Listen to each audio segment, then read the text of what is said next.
Eu queria chamar aqui o Felipe Bonditti, que vai ser o provocador do nosso debate de hoje. Também o professor João Pontes, professor da casa, a professora Pinar Bilgin e a professora Nive Manchanda. Eu vou falar em inglês.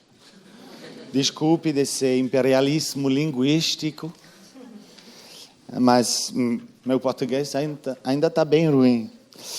So, good morning, everybody. It's again a great pleasure to be here, to be at PUC-Rio, to be with you, to be part of an event organized by IRI.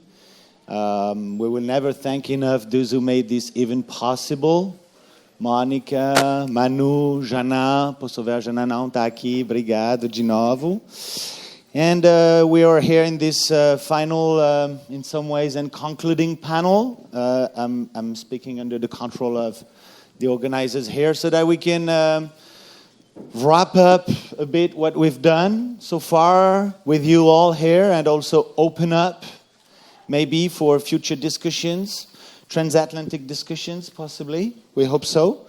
And in this panel we have three excellent participants who've been contributing in different ways to all these issues that we've been, to the study of all these issues that we've been discussing for some days now. Generally speaking, security, but also more specifically militarization. We have Pinar Bilgin with us here. First, we have it in English. No, it's only in Portuguese. Yeah, sorry.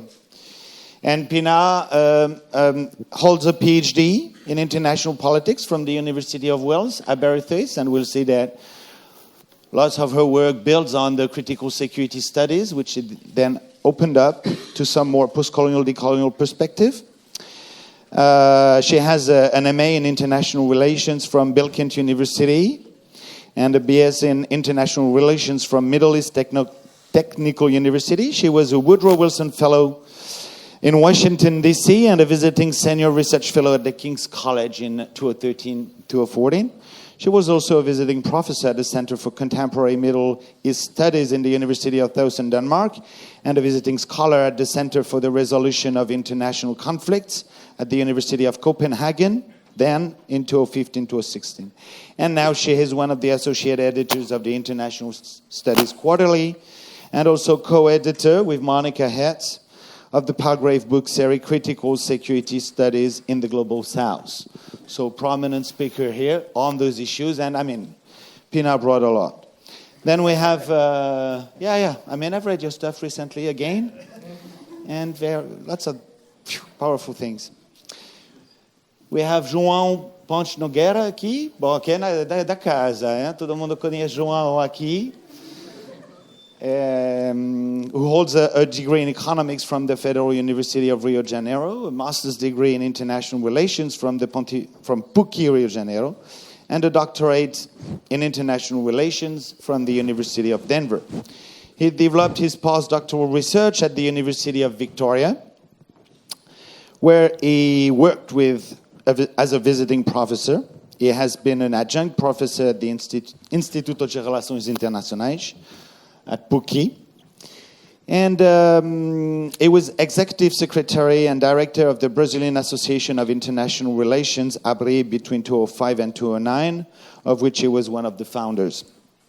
He has an experience in international relations, big I, big R, don't forget about that, acting on the following issues: international relation theory, international political sociology, inequality in world politics, humanitarianism, and the BRICS.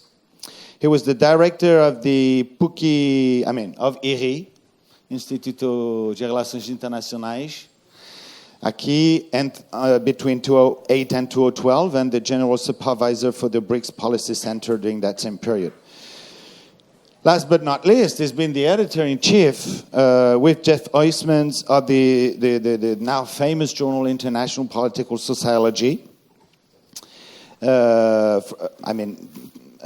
From one of the now 4 or 6 journals, I don't remember, of the International Studies Association, and they did that up until 2016, and also a member of editorial board of several national and international journals. Here again, some very powerful things to be said, I believe, especially in relation to what's left from criticality in the critical security studies. And eventually Nivi Machanda, who joined the School of Politics and International Relations in 2017. She has previously worked at the London School of Economics and the University of Leiden in the Netherlands. I didn't know you were in Leiden. Okay.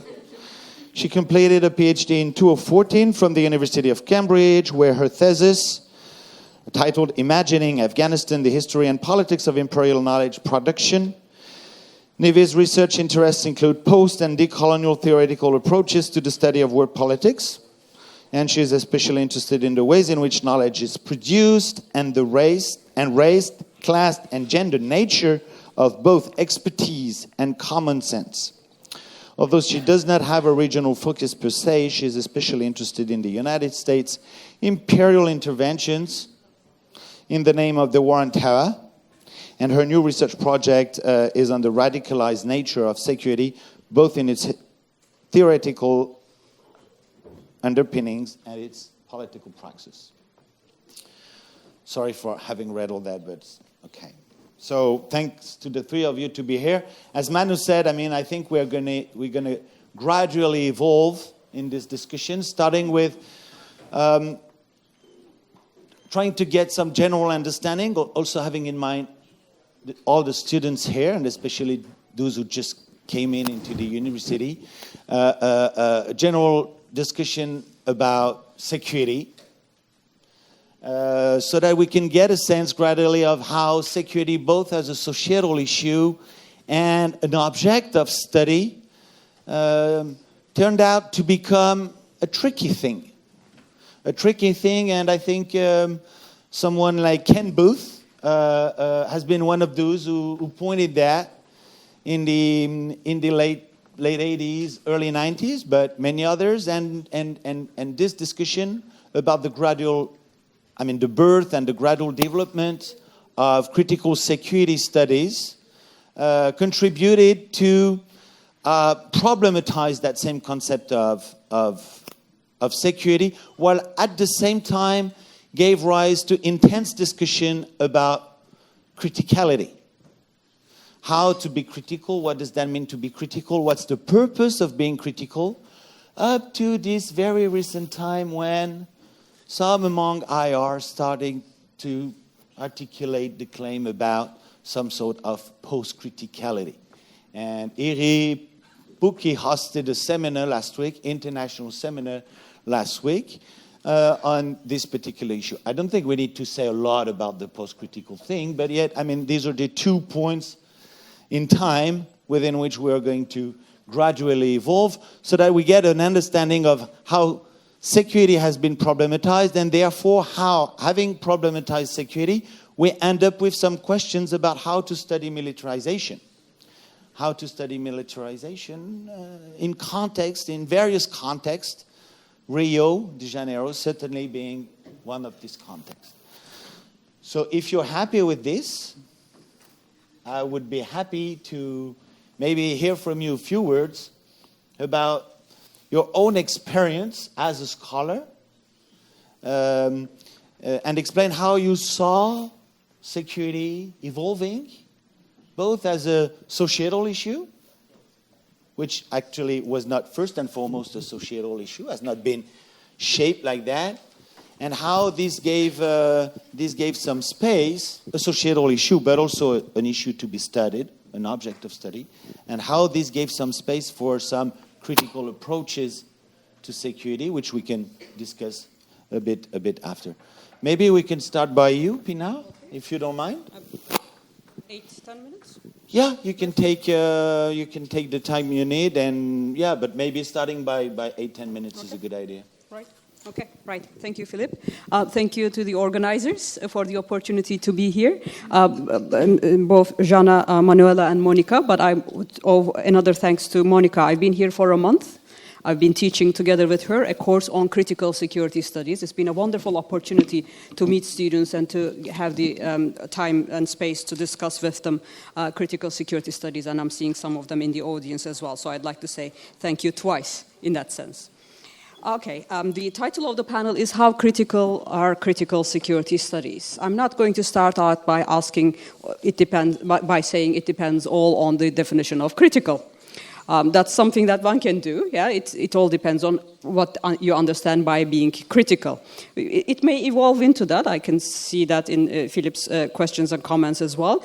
But it's also because the reason I'm not going to do that is also because the question already asks us how critical are critical security studies. So it allows for a number of different ways of doing critical security studies. So that's not what I'm going to do. I've been trained in one approach. I've been familiar with many of the other approaches as well. So it's not that I'm strictly schooled into abreast with approach to critical studies either. So I decided to start on a positive note, which overlaps with the question that Philippe has just asked us. I want to say start out by saying something positive about critical security studies before getting to the critique of critical security studies. Okay. What is this positive thing that I'm going to start with? It's on a very personal note. If it wasn't for critical security studies, I don't think I would have stayed in international relations. Okay? I probably would not have studied security at all, but I may not have even stayed in international relations. I was very disappointed with the kind of international relations education that I received. I thought it was boring totally when I was studying it. I apologize to your professors. I'm sure it's not boring here, but I felt it was the case when I was studying this. This was the end of the 80s, early 1990s. When I came across critical security studies, I thought, okay, this is something that I can work with. This helps me understand what I want to understand and helps me design the kind of research that I would like to do. Okay? So, critical security studies spoke to me about world politics in a way that other approaches did not speak to me until then. That's my personal starting point. If it wasn't for critical security studies, I would not have stayed in IR. It probably would not have been a loss for international relations, but definitely a loss for myself as a person. Okay. The first pieces that I came across in critical security studies is the pieces that Philippe was also referring to, Ken Booth, late 80s, early 1990s writings on security and emancipation, critique of security in Western Europe and strategic studies at the time. Now, nowadays, if you read on what is referred to as the Aberystwyth approach to critical security studies, you will read the story in terms of Frankfurt School critical theory and how it shaped the study of security at the time. Okay? This is a misnomer. That's not where it starts. Okay? Of course, we all start from theory, but the starting point for critical security studies is not Frankfurt School critical theory. It's the theoretical anchor that this approach has found over time. Horkheimer and all that.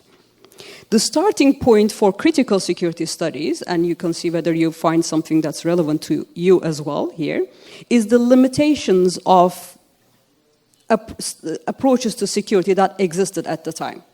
Again, late 80s, early 1990s.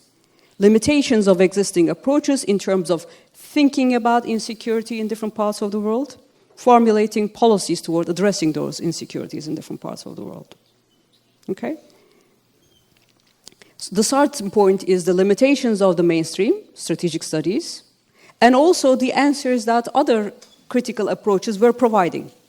Feminist critiques of strategic studies, peace studies critique of strategic studies, alternative defense approach, common security, world order models project. These are all efforts that existed at the time that were pointing to the limitations of strategic studies in terms of helping us understand not only the superpower conflict, but also insecurities that existed in other parts of the world. Now, by listing these approaches, I'm dating myself, of course, but they're before my time as well. The reason I know that these are the origins of critical security studies is because at the time the history of this school was not rewritten yet. Okay, nowadays, if you pick up a textbook chapter, a book on the subject, it almost always starts with critical theory, Frankfurt School. That's how we write the story of different approaches to critical security studies. The starting point is the contributions of, and I have identified, feminist critiques, peace studies, alternative defense, common security, world order models project, and of course, the bit that's most interesting for me, third world critiques of security studies. Okay, this is the starting point, and this is what I found most interesting at the time as well. Okay, so if you look at, for instance, Ken Booth's contribution to Mike Williams and Keith Krause's book, Critical Security Studies, he lists these influences. We did a collaborative piece that came out in 1998 that also identifies these influences there. Okay. As I said, in many of the other contributions that tell the story in terms of schools, you don't necessarily see this. How real effort was spent at the time in terms of making sure that we made sense of insecurities in different parts of the world and not just starting from a particular position. Okay. This is a point about disciplinary history, of course. It's not just specific to critical security studies. And a side point that I'm making here, I'm happy to come back to it, but let me, for the time being, resist my critical theorist impulses here, and I'm not going to diverge here.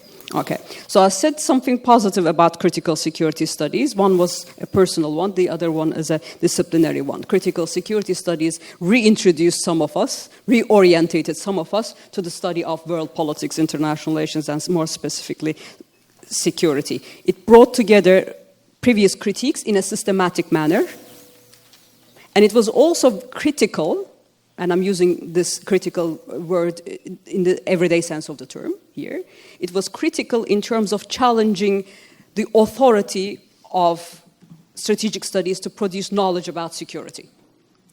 That's an important contribution. Yeah? Bringing together already existing critiques, but also packaging them in a way that challenges the authority of the mainstream approaches, strategic studies, to speak security. Not just someone's perspective, but a challenge to scholarly study of security and also in terms of policy advice as well.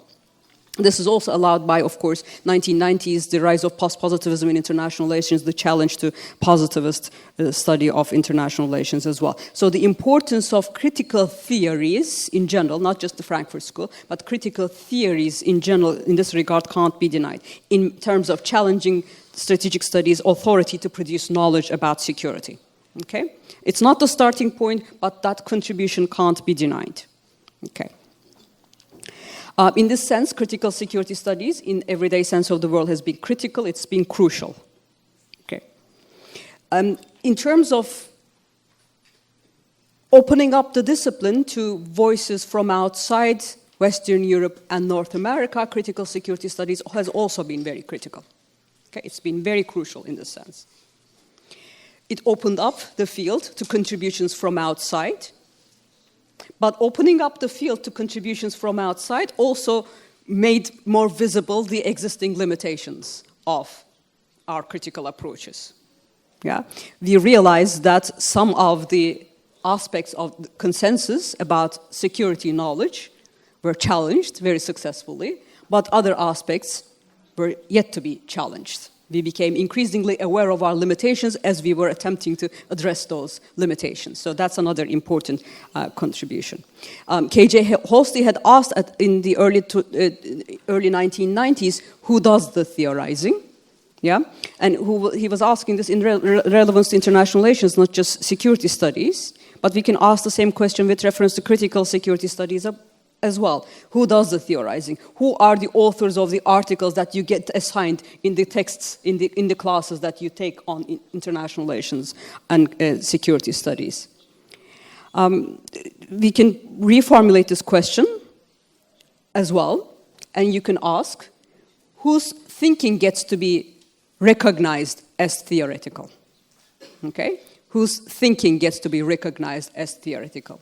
And this is the last point that I'm going to be making. We have quite a way to go in critical security studies in terms of asking and successfully answering this question. Whose thinking gets to be recognized as theoretical? Because we read in overviews of critical security studies scholars, authors lamenting the limitations of participation from outside North America and Western Europe, but whether this is an absence of writings or whether this is a non-recognition or limits of engagement with writings is a question that we can probably have lengthy discussions about. Some would want to call this Eurocentric limitations of critical security studies. Others may want to call this parochialism. We can give different answers to this question. But let me just say that Eurocentrism is not about your postcode. It's not about where you live. It's not about where you have studied. Eurocentrism is something that resides actually here. Okay? It's not something to do with our postcode. I'll quote Kadri Ismail, who's a critical literary theorist here, who said, the problem with dead white men, okay, the problem with dead white men, he said, is that some of them are not men, okay, many are not white, an alarming number, he says, not even dead. Okay, so we all need to question ourselves when it comes to these Eurocentric and parochial limitations of critical security studies. Some of our aspects of our thinking remains to be limited. More often than not, we have come to pay attention to KJ Holst's question in terms of who does the theorizing or who contributes to panels, who gets to speak, but we are only very slowly learning to pay attention in terms of contributions contributions to the production of security knowledge as well, especially the past and present constitutive relationships between the production of knowledge in different parts of the world. This is something that I would like to say a bit more on, but I'll stop here and then come back to it afterwards.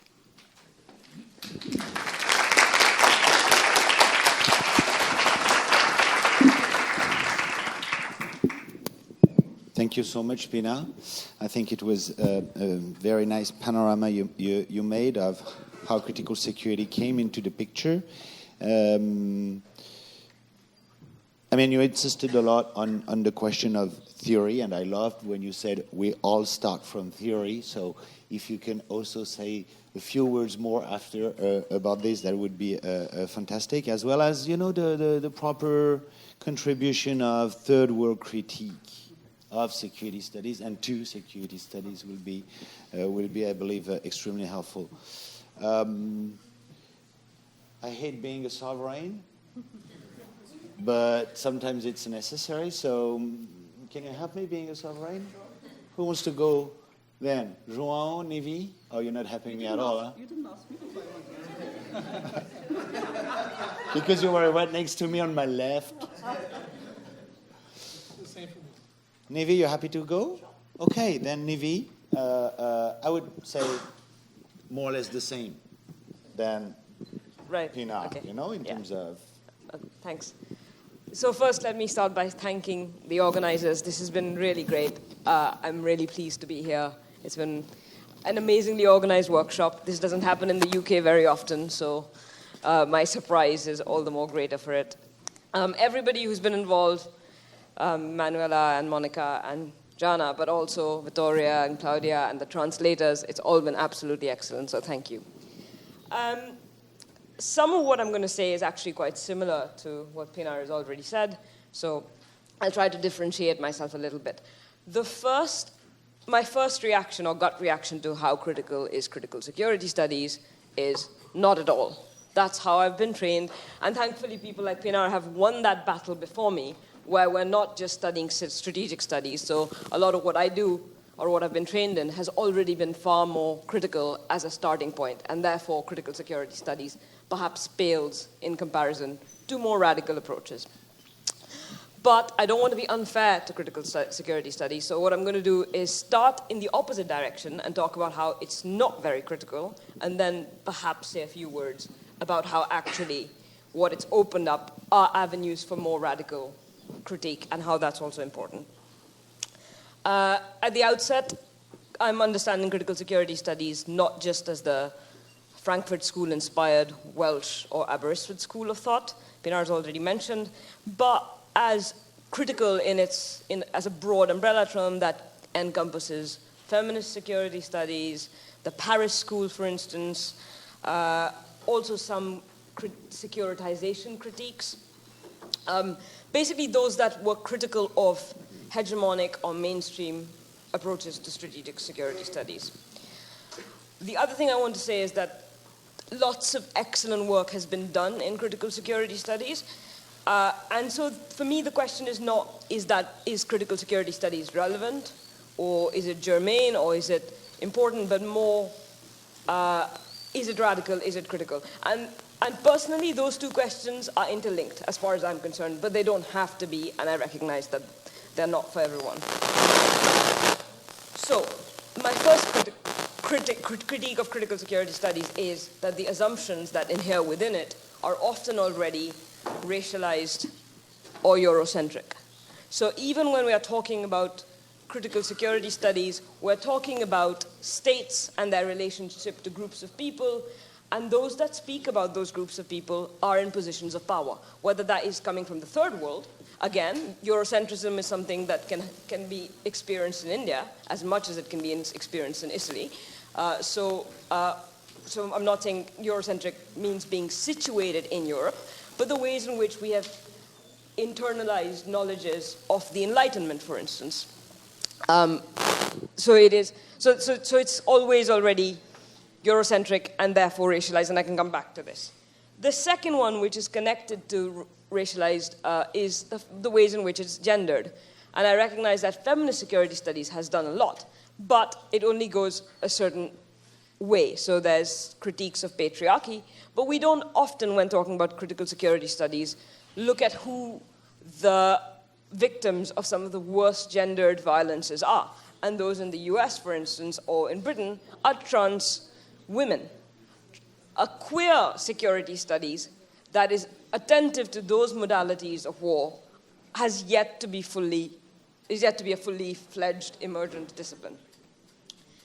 The third is, and this is something that is not at all unique to me, is that often, and in fact I've been guilty of this, when we go down the path of looking at speech acts and rhetoric, we often become so immersed in the text in a Foucauldian kind of way and narratives that we forget the real world manifestations of structures of violence that are done because we are trained to look at bigger things, at narratives, at rhetoric.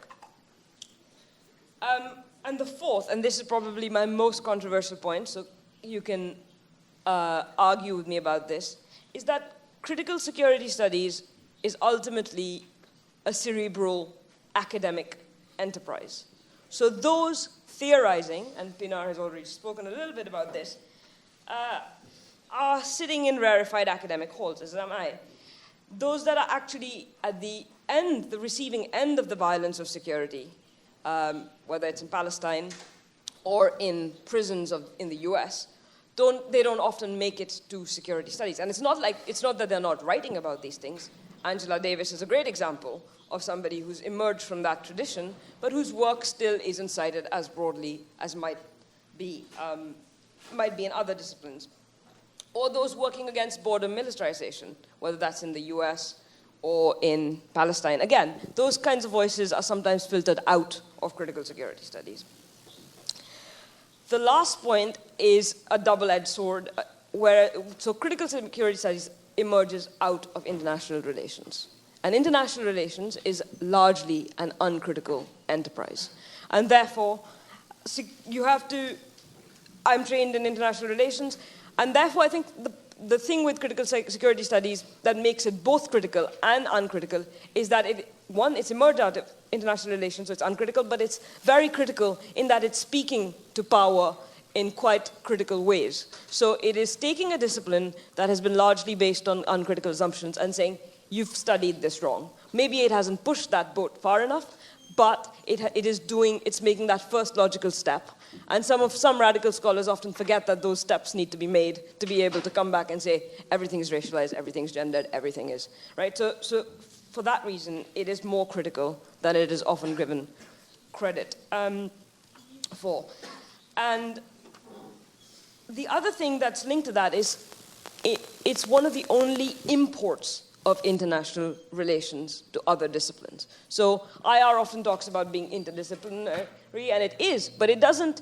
History doesn't study IR, sociology largely doesn't study IR, anthropology doesn't study IR, but critical security studies is being studied elsewhere. And therefore, its prevalence and its valences make it potentially extremely critical. And again, and this is the reason why I think it is more critical than it's given credit for, is the fact that it has been the springboard of many critical scholars. People who have been trained in critical security studies and then realize the limits of it. People who think, oh, well, they're not really studying the military in a proper way, so then critical military studies is born, or they're not studying war in as critical a way, and critical war studies has been born.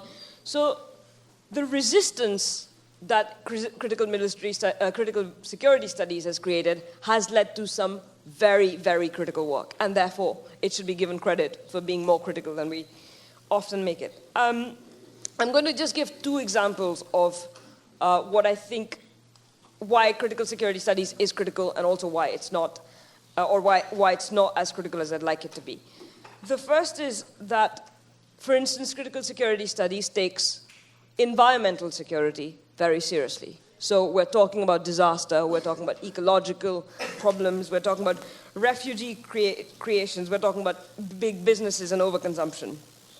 So it expands the remit of what we call security in very compelling ways. But it stops there. It doesn't think about indigenous ways of being, how those kinds of critiques have been made much before, and there are different ways of inhabiting and being in the world that are always already much more critical than critical security studies could be, if that makes sense. The other thing, another example of how it's critical but not critical enough, is the way in which it thinks about the border. So critical security studies talks about colonial borders. It talks about the arbitrariness of borders. It does quite good jobs of talking about the border as not given, something, for instance, that strategic studies would never have done. But it doesn't go, and this is some of what I was trying to say in the workshop yesterday for those of you there, it doesn't quite go into critiques of how the borders have been upholded, how they're naturalized, and how racial capitalism, through things like property regimes, through land expropriation, etc., uphold and recreate the border. So again, it talks about the border in critical terms, but it doesn't talk about why we continue to uphold the border and why, according to me, an abolition of the border might actually be where we should go. Again, this is controversial. I'm putting this out as a series of provocations, so push back. I just want to end with what Saidiya Hartman has said. And what she says is that academic disciplines order. They make us believe that learning is the answer. But what about moving towards unlearning, what she calls fugitive ways of being? What do we do when we start disregarding our own assumptions and start thinking about academic disciplines merely as boxes and trying to start questioning not just security studies, but what critical is, what radical is? And then we might have a more emancipatory, in the full sense of the word, project.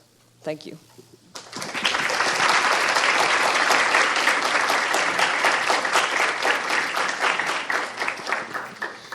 Thank you, Nivi.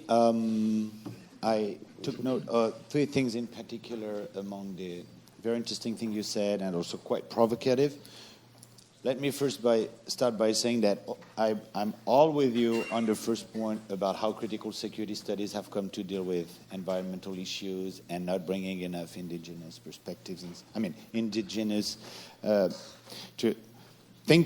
of thinking about this issue. I find you a bit unfair on the border issue. I think there is some work. There's some work that has been done, but just three things. That would be.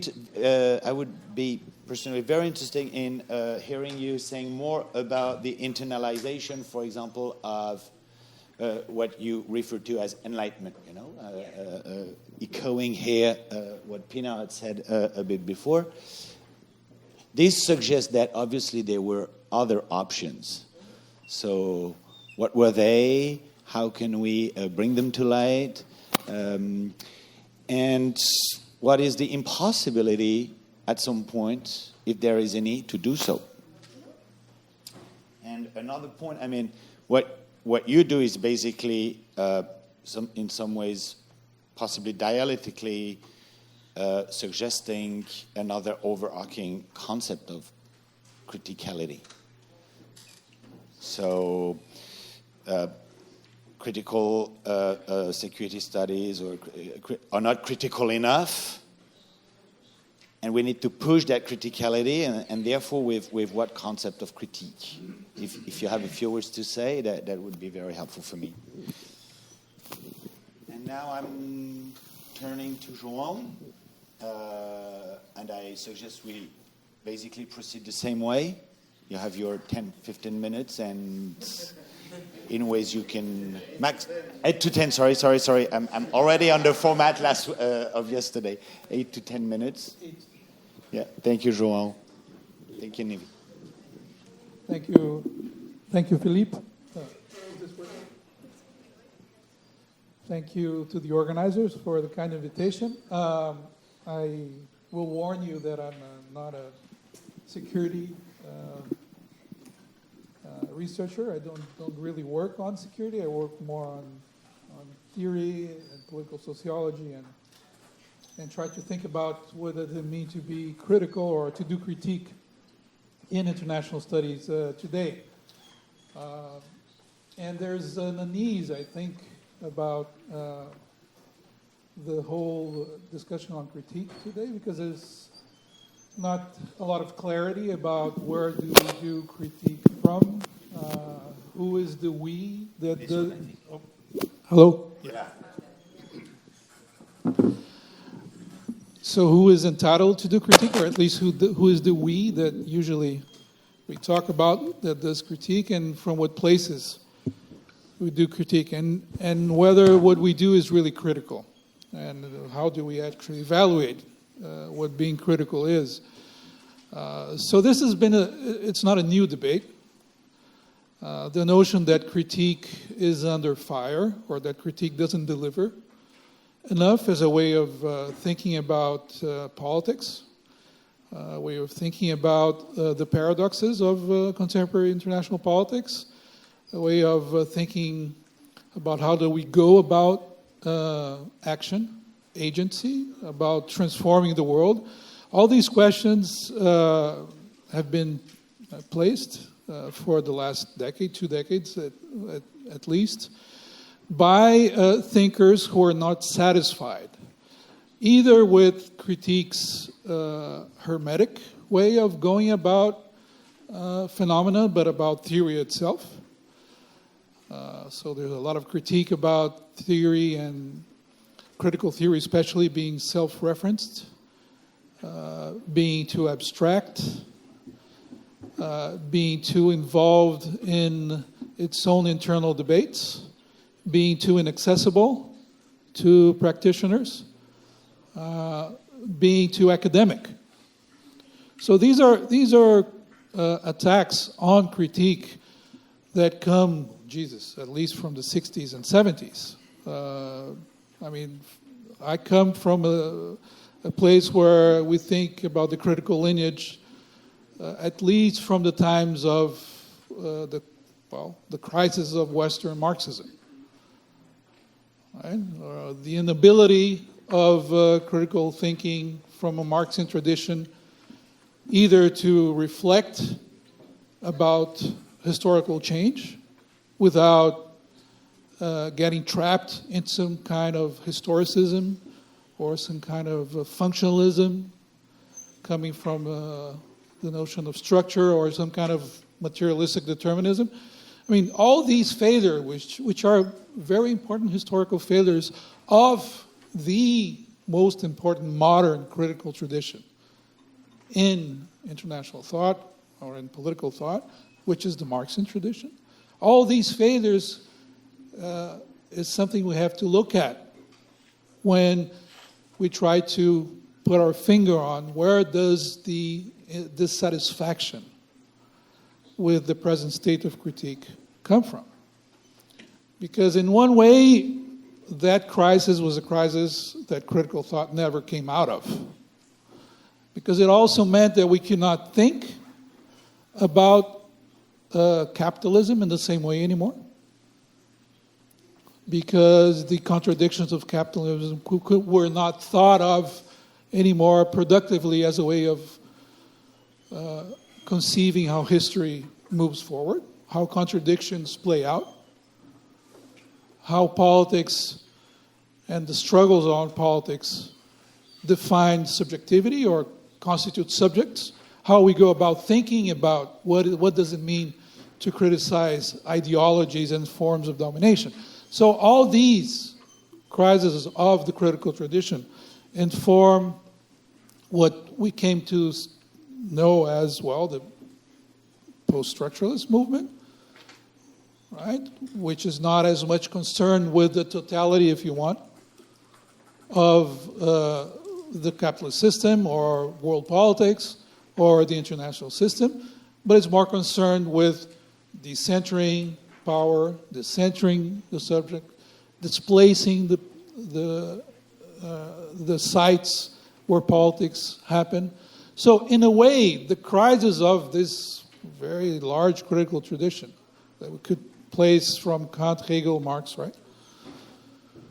Which says to us that to think is to think critically. There's no other way of thinking but to think critically. I mean, that's how we were formed, right?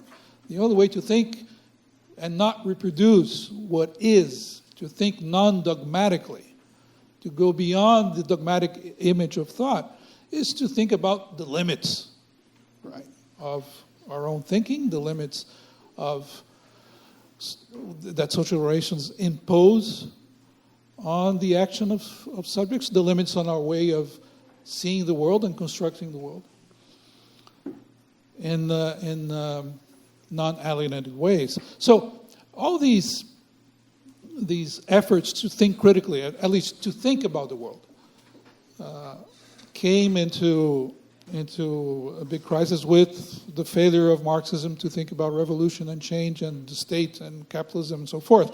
So IR is not immune, right, to that crisis. The critical turn in IR is inspired by that very same tradition. And it was very important to reinvigorate IR as a way of thinking about politics. So paradoxically, right, this crisis of critical thinking, and we can think about, our discipline, we can think about politics, we can think about the way we reflect about the world, and we could think about it in these different cycles is a bad word, right? But these movements of how critique really shows itself as an interesting way of reflecting about the contemporary, reflecting about what are the problems we have to face. So paradoxically, IR engages and reinvents through critical thought the problem of the international. And the problem of the international becomes an interesting place to think about politics in general. So that's, the 80s and the 90s. However, again, to think about the international as, the limit, where you can think about relations of domination, but also about possibly emancipatory practices, is based upon the movement to, decenter and deconstruct these, structures of ordering, structures of meaning, structures of domination, very much centered around the idea of the state and sovereignty and the world system. So what I'm trying to say is that the critical move that I think made, security, but many other areas of reflection about the international interesting, also brought upon, a lot of doubt, a lot of problematization about, what is the international really about? Is there any coherence to the international system? What are we up against? What are the practices that can mobilize subjects, mobilize collectives, mobilize social forces to transform the world as it is?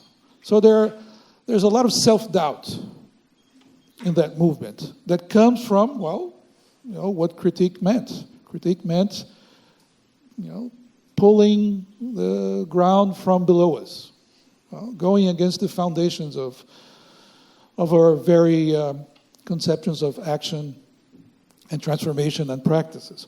So that was a very interesting move. But again, there was a critique of that critical move in the sense that, again, it was too theoretical, too abstract, not political enough. And in that way, there's an attempt to move towards, a focus on not so much the macro structures, right? The big questions,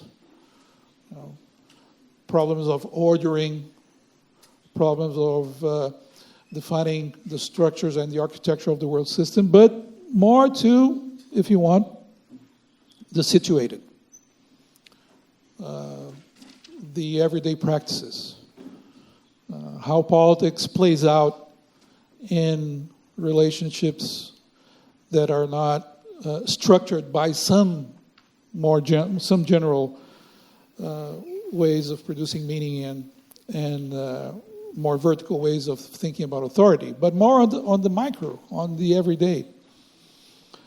And that correction was a correction also to move away from the intrinsically conservative, patriarchal, Eurocentric, elitist conception of the world system that is at the heart of international relations. International relations is a very conservative discipline in that way. It defines, a place where politics happens, that it's very centralized, it's very obscure, it's very situated in a narrative or a historical lineage. It's based on the expansion of the system from Europe to other places and so forth. So, what this other wave of critical thought, which is characteristics of the late 90s and the early 2000s, and that I see very strongly in international political sociology, but in many other, and certainly in critical security studies, is this attempt to think about the situated without resorting to these very integrative and coherent wholes, if you want.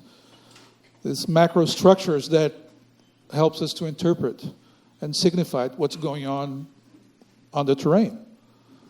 So that's the interesting move, I think, and I see it as a very interesting critical move to think about the situated and the everyday and the contingent without resorting to some horizon of totalization, without resorting to some philosophy of history, without resorting to some larger structure, if you want, to think about oppositional politics, emancipation, and so forth. So we embraced, I think, the fragment, the fracturing, right?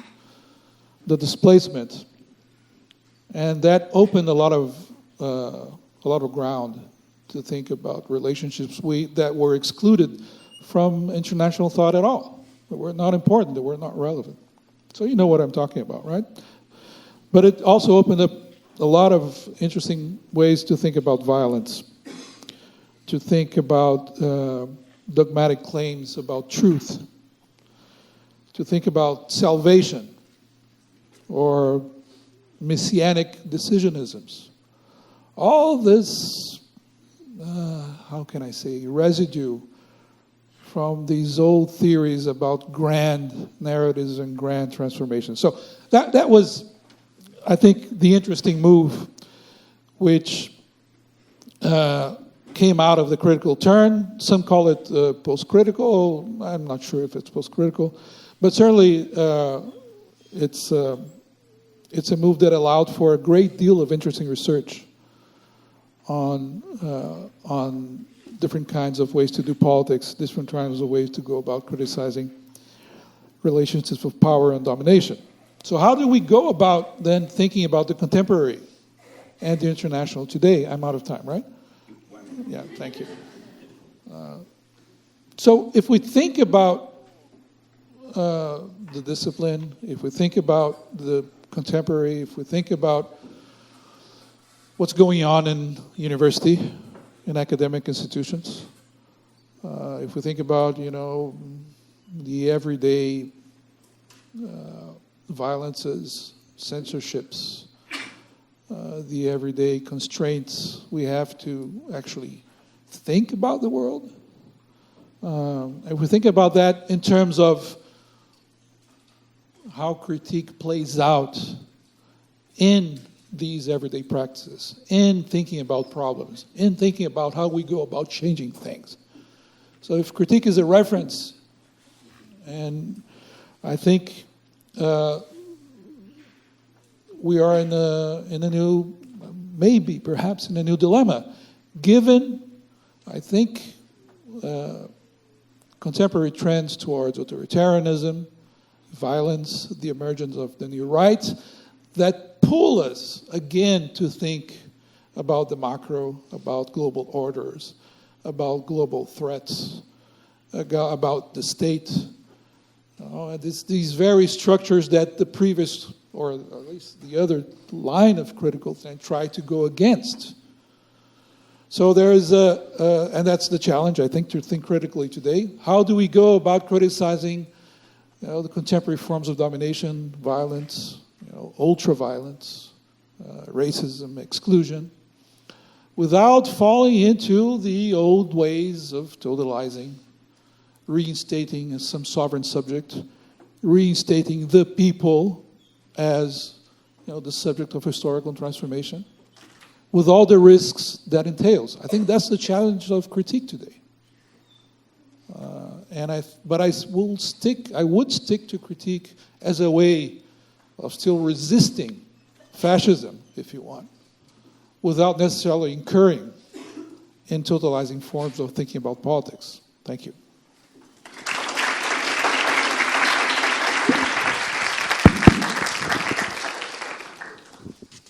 Thank you, João. Very powerful conclusion. I'm following you all the way down until the moment you say that moment in IR that we have come to call the critical turn. Maybe it was too theoretical or too abstract. And when you switch to the study of the everyday, what's the everyday? Where is the everyday? How can you study the everyday as a limited thinking subject without, at some point, coming back to precisely the limits, and the limits that the structure imposes on the conditions of possibility to study the everyday. So maybe what's this everyday? Where is it, this everyday? How can you engage with the infinity of practices without this detour through the structures, without buying on the always totalizing claims that at some point were articulating their own dogmatism. And I get that. And maybe another question to you, but also to Nivi and Pina. Why is it that IR has attracted to it at some point this powerful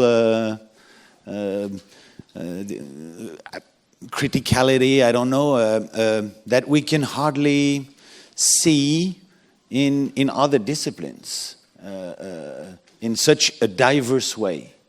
Not that there is no criticality in other disciplines, but what is it that to think politics or the political, or I don't know, something that we could grasp, of this concept, whatever it could be, could occur in such a powerful way in IR, and not anymore in sociology, in history, although history, I understand, has its global history turn, disconnected history, but philosophy has been, after structuralism, nothing comes out of philosophy. So I don't know why IR. Why IR? And what do other disciplines have to say about the international? So I've tried to point out to a few questions to each of you, maybe relevant, maybe not. I mean, you make your choice, and maybe you want to start responding to that, and also making some comments to what the two others have said before we open up to the audience. Okay? Okay, thank you, Philippe. You asked me to say more about two things, just to remind everyone. One was to clarify what I meant by we all start from theory. That's the first thing. The other one, you asked me to say a bit more about third world critique of security. Okay.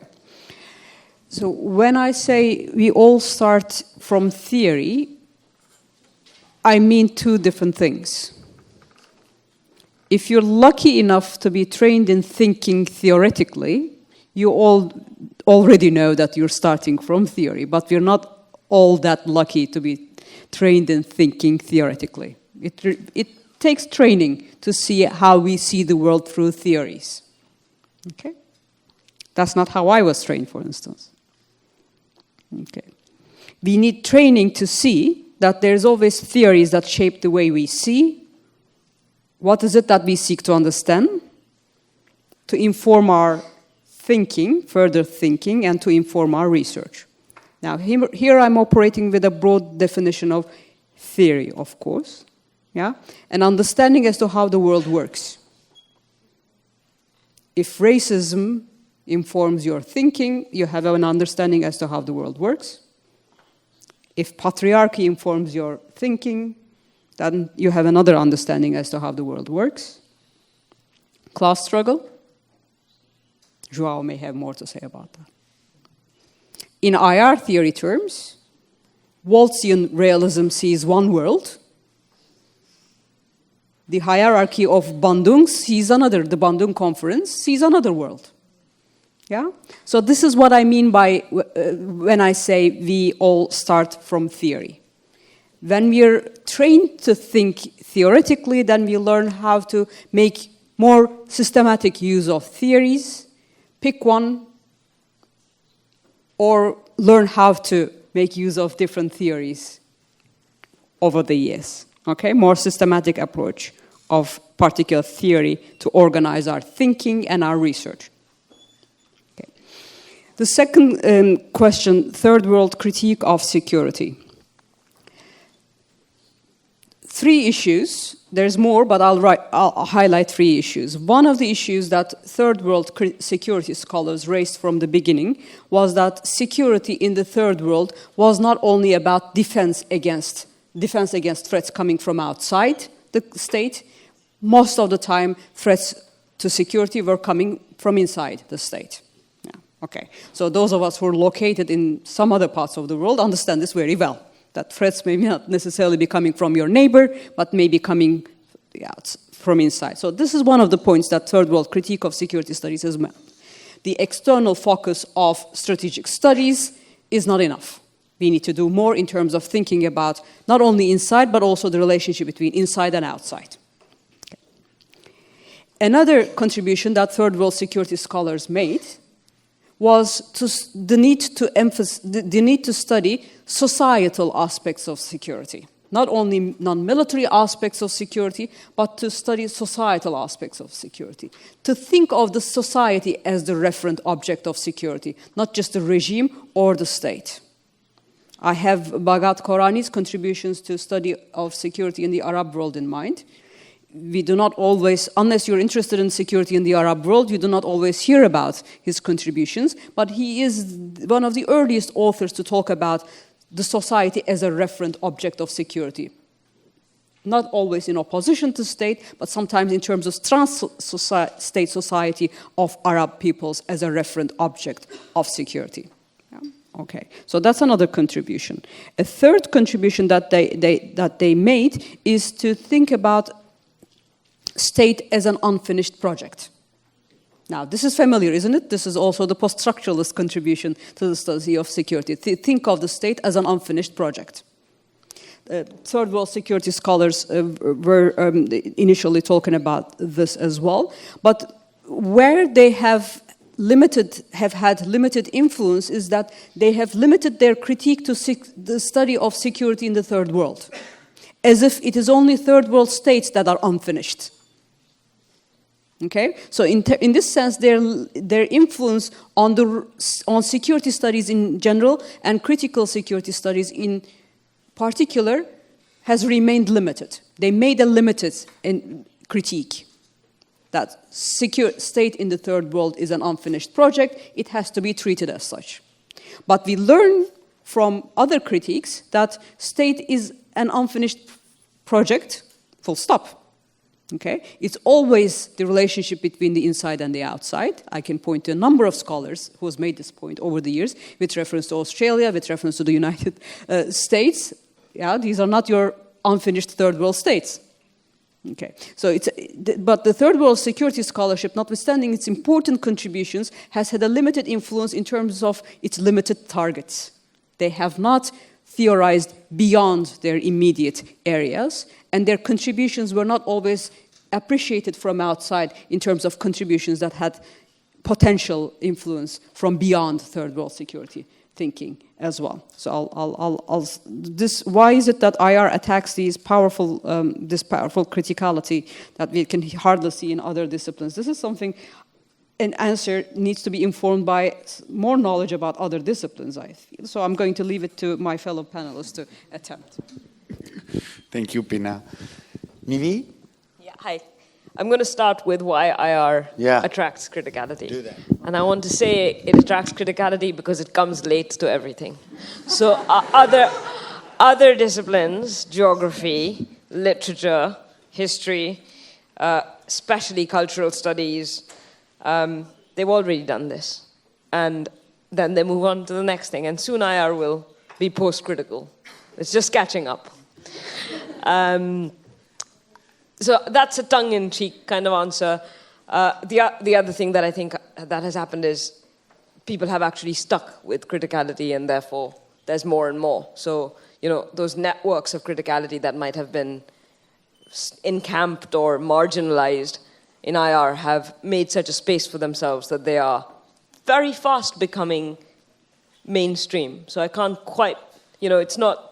Some people have said about how IR was all about strategic studies and stuff, and then when they entered conferences, they were always at, the fringes. I don't think that's any more the case, for the better, of course, any more the case for IR. So there's two things, there's a push and pull there. In terms of what you asked me about internalizing Enlightenment narratives, what I meant was that there is, so as lots of critical scholars have shown, there is now, and has been for a while, an attempt to problematize meta-narratives, hegemonic ways of thinking, of, Foucault, that's one of Foucault's things, but it's also post-structuralism generally. But what it hasn't done is, while it might pay attention to the granular, to the everyday, it hasn't quite given up the notion of what Julieta Singh calls, and this is not IR, this is critical studies in general, mastery. So there is still attempts to explain in masterful terms. And she takes as her examples not dead white men, but Fanon and Gandhi. And one of her examples is through how even post-colonial studies and third world states ultimately wanted mastery over their citizens, over their land. And one of the things that she talks about is climate change and how that's come about as man's sort of, or woman's, or all sorts of people's desire and attempt to control the environment. And we haven't quite moved beyond those kinds of Enlightenment paradigms. And she posits, and it's obviously hard to operationalize this, vulnerability as as the sort of counterpoint to mastery? And how do we practice that? How do we be in the world without trying to control it, without trying to attempt to insert ourselves, but to also fit in, to think of different ways of being? Does that kind of answer? Yeah. That certainly helps. Okay. João, why IR? I'm obsessed with this question. I don't think I have a good answer for that. I think this discipline has become so fragmented, I think. And that's been good, I think, as Nivi has said. I think there's a lot of room for people who do not think about problems which are political but also international. They are necessarily thought of from a disciplinary standpoint, so there's no need to reference anymore great debates, schools, walls, or, states. I mean, the anarchy. I mean, Jesus. We don't need to talk about that anymore, right? And I think that has a lot to do with how we import it, I think, with lateness, always late. I think that has to do with the sociology of the discipline, but I think also maybe it has to do with the peculiarity of the concept of the international and international system, how it never really fit very well in, the ways we think about the social and the political. Right? This international was always this residual and marginal concept. But now it's become less so, I think, thanks to the steady, everyday deconstruction, I think, of these narratives and these paradigms and this philosophy of history that says that modernization is about formation of states and the international system and the international state. So that's a good thing. But at the same time, of course, it has plunged our discipline in, I think Stefano has a good take on this, right? Everybody can talk about everything, but not necessarily people talk to each other very much anymore, so that makes the discipline a very balkanized terrain, I think. I'm not catastrophic about that. I'm actually, not that I like balkanization, no, not necessarily, but I think a good deal of fragmentation is not bad. These days, at least, I'm more on the more anarchist side of the spectrum than, in the sovereigntist, if you want, or some authoritative source of what the international is. But that's, momentarily. I'm not sure about the future. So that's, but I still think, I still take Rob's point, right, that the international, because it's such a liminal condition, right, it's such a limit.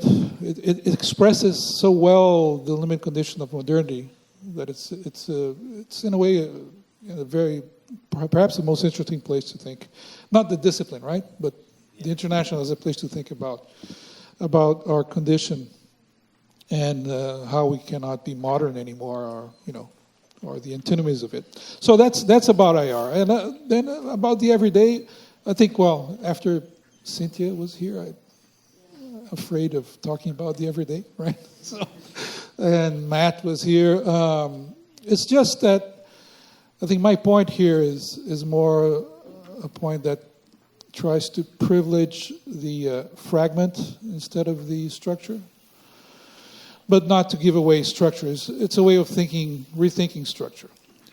So to put it in more simple, more direct terms, how can we think how the police goes about engaging in violence against marginal populations, either here or in Haiti, right? Without thinking about, how they go about administering their own lives, how they administer their relationship to people of color, black people, how they see themselves as rescuers, how they internalize that kind of subjectivity, saviors of, these marginal peoples in other places. So instead of thinking about the humanitarian regime instead of thinking about intervention as a form of imperialism, I think we can look and understand better how these forms of intervention and practices of humanitarianism marginalize and reproduce dependence and reproduce subjection in the everyday practices of these so-called humanitarians. So I always remember writing about Somalia and thinking, well, this is American imperialism again. But a lot of what happened in Somalia had also to do with humanitarians circulating in black-tinted SUVs and making 10,000 a month every day, and looking down on the rest of the Somalis as barbarians or uncivilized people. So these everyday practices, I think, are very important. And well, you know better than I do, Philippe, right? When they look at surveillance, migration, border practices. You have to look at what people are doing in the everyday to see how these structures of power and domination work. It's hard to look at from the top down. So that's more or less what Jeff and I have been working on what fracture is. It's a way of rethinking structures from the point of view of the fragment. Yeah, can I very quickly go in the more anarchist direction here in responding to this question? I'm tempted now. Perhaps other disciplines may not necessarily see in such diverse ways because what they study is not the diversity of the international. Perhaps we're not diverse enough in terms of taking into account how the world is seen in different parts of the world. This is a point that Stephen Chan made in the 1990s. Yeah?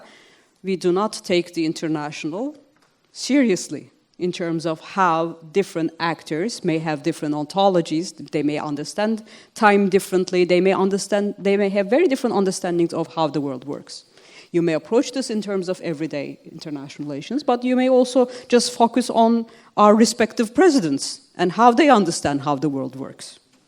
Yeah? Perhaps there's not enough diversity, not in terms of producing a cacophony, of course, but in terms of finding out ways of mediating that diversity and making sense of that. Perhaps there isn't enough of that, but that's calling for a very different way of theorizing international relations, as opposed to taking turns every now and then. Okay, I can be provocative too. It's not a monopoly of French people, although they always think so.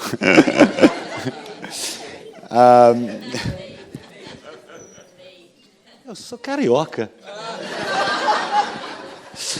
No, just let me be French, provocative.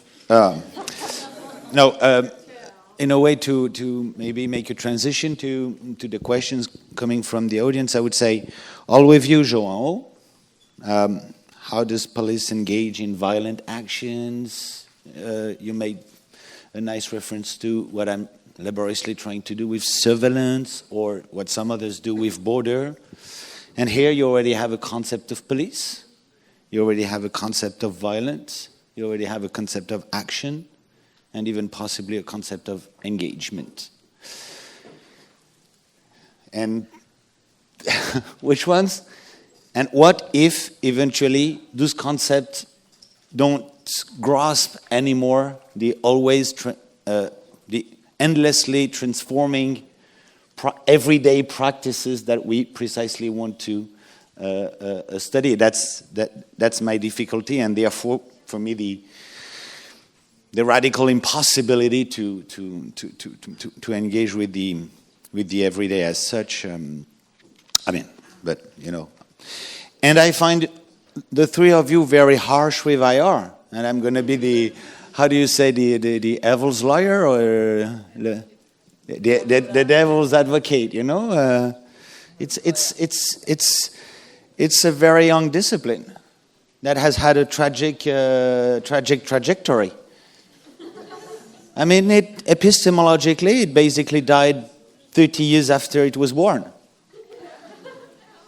So, that it's always late on everything. Yeah, but, it's the latest production of I mean, I don't know, the 18th century made biology and possibly bits of thermonuclear physics. The 19th made I don't know what, and the mid-20th century made IR. Okay, they came late, therefore they are late on everything. And I believe that eventually it's precisely because of this, I mean, as a general hypothesis, I mean, because of this precisely that it has attracted so many of those who claim to be critical in their own disciplines, because it's been such a subversive discipline of all the disciplinarized block of knowledge. And none of these disciplines have to say, existing disciplines have to say anything about the international, while they bring the international here and subvert the whole thing, including problematizing the state at some point. So don't be so harsh, because I'm afraid that IR is our condition of possibility of all of us here. So I'm done with that, although I half believe in what I've just said.